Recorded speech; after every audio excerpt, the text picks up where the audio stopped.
Now, you probably noticed I don't feel about that war the way we were told we were supposed to feel about that war, the way we were ordered and instructed by the United States government to feel about that war. You see, I tell you, my mind doesn't work that way. I got this real moron thing I do. It's called thinking. And I'm not a very good American because I like to form my own opinions. I don't just roll over when I'm told to. Sad to say, most Americans just roll over on command. Not me. I have certain rules I live by. My first rule, I don't believe anything the government tells me. Nothing. Zero. Nope.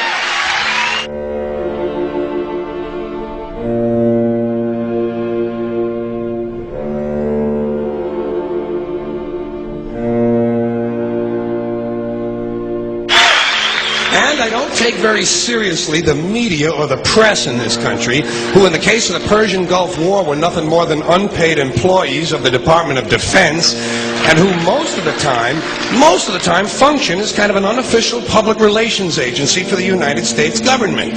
So I don't listen to them. I don't really believe in my country. And I gotta tell you folks, I don't get all choked up about yellow ribbons and American flags. Now, to balance the scale, I'd like to talk about some things that bring us together. Things that point out our similarities instead of our differences. Because that's all you ever hear about in this country is our differences. That's all the media and the politicians are ever talking about, the things that separate us, things that make us different from one another. That's the way the ruling class operates in any society. They try to divide the rest of the people. They keep the lower and the middle classes fighting with each other so that they, the rich, can run off with all the fucking money. Fairly simple thing, happens to work. You know, anything different, that's what they're going to talk about. Race, religion, ethnic and national background, jobs, income, education, social status, sexuality, anything you can do, keep us fighting with each other so that they can keep going to the bank. You know how I describe the economic and social classes in this country? The upper class keeps all of the money, pays none of the taxes. The middle class pays all of the taxes, does all of the work. The poor are there just to scare the shit out of the middle class. Keep them showing up at those jobs. Politicians know that word. They use it on you. Politicians have traditionally hidden behind three things: the flag, the Bible, and children. No child left behind. No child left behind. Oh, really? Well, it wasn't long ago you were talking about giving kids a head start. Head start, left behind? Someone's losing fucking ground here. But there's a reason. There's a reason. There's a reason for this. There's a reason education sucks, and it's the same reason that it will never, ever, ever be fixed. It's never going to get any better. Don't look for it. Be happy with what you got. Because the owners of this country don't want that. I'm talking about the real owners now. The big, the wealthy, the real owners, the big wealthy business interests that control things and make all the important decisions. Forget the politicians. They're irrelevant. The politicians are put there to give you the idea that you have freedom of choice. You don't. You have no choice. You have owners. They own you. They own everything. They own all the important land. They own and control the corporations. They've long since bought and paid for the Senate, the Congress, the state houses, the city halls. They got the judges in their back pockets, and they own all the big media news, all the big media companies. So they control just about all of the news and information you get to hear. They got you by the balls. They spend billions of dollars every year lobbying to get what they want.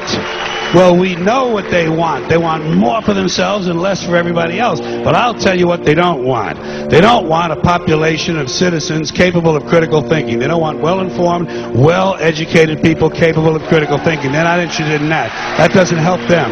That's against their interest. That's right. You know something?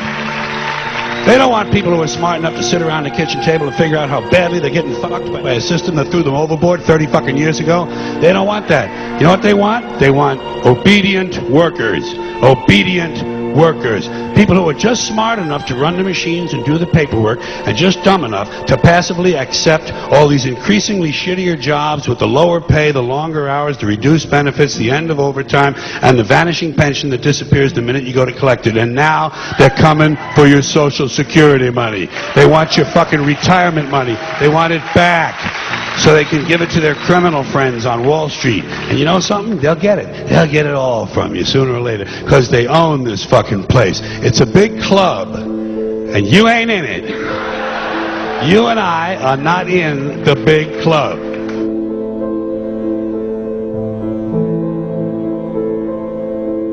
The greatest form of control is where you think you're free when you're being fundamentally manipulated and dictated to. One form of dictatorship is being in a prison cell and you can see the bars and touch them. The other one is sitting in a prison cell but you can't see the bar, you think you're free. What the human race is suffering from is mass hypnosis. We are being hypnotized by people like this. Newsreaders, politicians, teachers, lecturers. We are in a country and in a world that is being run by unbelievably sick people. The chasm between what we're told is going on and what is really going on is absolutely enormous. The greatest hypnotist on planet Earth is a oblong box in the corner of the room. It is constantly telling us what to believe is real. Historically, the control and manipulation of political opinion has been the Freemasons' main weapon in gaining control of countries and states.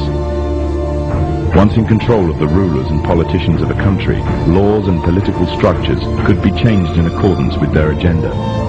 However, since restricting the body does not necessarily mean restricting the mind, the Freemason recognizes that their plan for a global government hinges completely on subduing the masses to their agenda, and thus eliminating opposition to their cause.